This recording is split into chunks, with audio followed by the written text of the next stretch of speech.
बिस्मिल्लाहिर्रहमानिर्रहीम सल्लल्लाहु अलैहि हबीबी सैयदना मुहम्मद वअला आलिहि वसल्लम। मोहम्मद नज़ीर खान इमरान खान ने इस बात की मुकम्मल तौर पर तकदीर कर दी कि वो किसी सूरत में भी पाकिस्तान छोड़ के नहीं जाएंगे। उनका जीना मरना पाकिस्तान के अंदर है। जो भी हालात आएंगे, मुश्किल वक्त होगा, जेलों में डाला जाएगा, मुकदमात को मैं पहले ही सामने कर रहा हूँ, तो उन्होंने वाज़ेह तौर पे कह दिया कि किसी सूरत में भी वो पाकिस्तान छोड़ के नहीं जाएंगे। ना ही वो बुशरा बीबी जो है वो पाकिस्तान छोड़ेंगी। तो डेफिनेटली ये उनके एक अज़म है।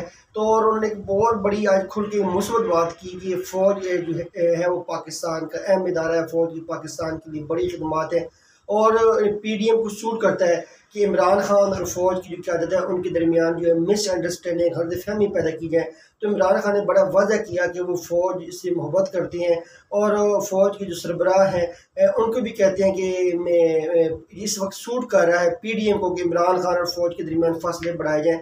इमरान खान जब इक़्तिदार के अंदर आएगा तो डेफिनेटली फ़ौज के वक़ार के अंदर, वैल्यू के अंदर और इजाफा करेगा और जो फ़ौज के जो सरबराह हैं उनके साथ बेहतर रिलेशन के साथ काम करेंगे। ये इमरान खान ने इस बात को दोबारा दोहराया कि जब भी वो इक़्तिदार में आते हैं तो हमेशा जो है इदारों की तौक़ीर के अंदर, उनके वक़ार के अंदर बहुत ज़्यादा वो हौसला अफजाई करते हैं और अवाम और इदारों के दरमियान जो गैप पैदा हुआ होता है वो उसको कम करते हैं। फिर उन्होंने कहा अगर मैंने डीनोटिफाई करना होता उस वक्त मुझे पता था कि जनरल कमर जावेद बाजवा जो है वो मेरी हुकूमत गिरा रहा है, PDM के साथ मिल के मेरी हुकूमत के खिलाफ साजिश कर रहा है और डेफिनेटली मेरे पास बड़े चांसेस थे तो मैं उनको जो है ओहदे से बरतरफ कर सकता था, लेकिन मैंने नहीं किया। मैं कभी भी नहीं चाहता कि जो इदारे हैं वो कमज़ोर हों, इदारे मजबूत होने चाहिए और पाकिस्तान का वैध इदारा जो है वो फ़ौज है। तमाम इदारों को आप कंपेरिजन कर लें तो एक वैध इदारा जो है फ़ौज है, जो प्रोफेशनल है, काम कर रहा है, बाकी तमाम इदारों से बेहतर है। तो इमरान खान पहले ही फ़ौज की बहुत तारीफ करते हैं। जब वो प्राइम मिनिस्टर बने तो उस वक्त भी उन्होंने कहा कि मैंने जितने इदारों के सरबराह से मिला तो मुझे पाकिस्तान का जो वैध इदारा जो इस वक्त प्रोफेशनली तौर पर मजबूत है, अच्छा काम कर रहा है, वो पाकिस्तान फ़ौज है।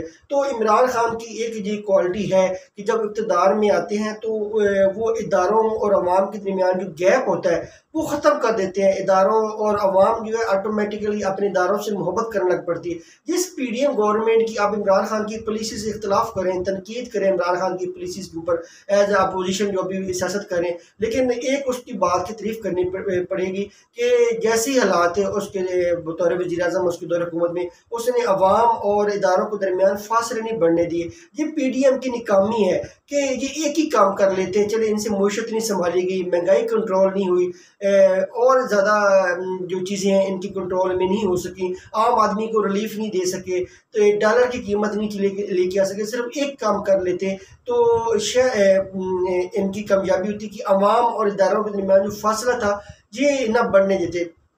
ये हुकूमती वक्त की ज़िम्मेदारी होती है कि अवाम और इदारों के दरमियान जो है इत्मीनान की फ़िज़ा, मोहब्बत की फ़िज़ा जो है वो खुशगवार फ़िज़ा पैदा कर करके तो जो PDM मुकम्मल तौर पे जो है इस वक्त नाकाम हुई है। हालांकि जो 12 सियासी जमातें हैं और 12 सियासी जमातें मिल के भी एक ही काम कर लेती हैं, ये इनकी कामयाबी की इलामत होती। तो इन्होंने इस चीज़ के ऊपर कोई गौर व फिक्र नहीं की और ना ही अवाम और इदारों के दरमियान ये PDM इत्मीनान की फ़िज़ा कायम कर सके हैं। ये इमरान खान को क्रेडिट ज़रूर जाता है कि उसके दौर हुकूमत में अवाम और इदारों के दरमियान फासले ज़्यादा नहीं थे, इत्मीनान की फ़िज़ा थी और लोग अपने इदारों पे इत्मीनान करते थे। तो PDM ने आके इस खला को और बढ़ाया। PDM जब हालांकि तो PDM को तो सूट करता था कि वो अवाम और इदारों के दरमियान जो फासले कम करें, लेकिन इस वक्त जो है इलेक्शन जो है पाकिस्तान के अंदर बहुत ज़्यादा ज़रूरी हैं। जितने भी पाकिस्तान के अंदर जो मसाइल हैं, पॉलिटिकल इंस्टेबिलिटी है, डेमोक्रेटिक प्रोसेस वो जो ख़तरे में है, आइन की कानून की बालादस्ती के ऊपर सवाल उठ रहे हैं, तो उसका वैध हल जो है इलेक्शन है। जब इलेक्शन हो जाएंगे तो अवामी वोटों की ताकत से हुकूमत बन के आएगी तो डेफिनेटली अवाम को भी इत्मीनान होगा। फिर जो मुख्तलिफ जो कन्फ्यूजन पैदा की जा रही हैं वो ख़त्म होगी। तो डेफिनेटली जो है इलेक्शन इस वक्त पाकिस्तान के लिए बड़ा ज़रूरी है। फिर अवाम जिसको मुंतखब करें उसका फिर इक़्तिदार में आना, हुकूमत करना फिर उसका हक बनता है। पाकिस्तान जिंदाबाद।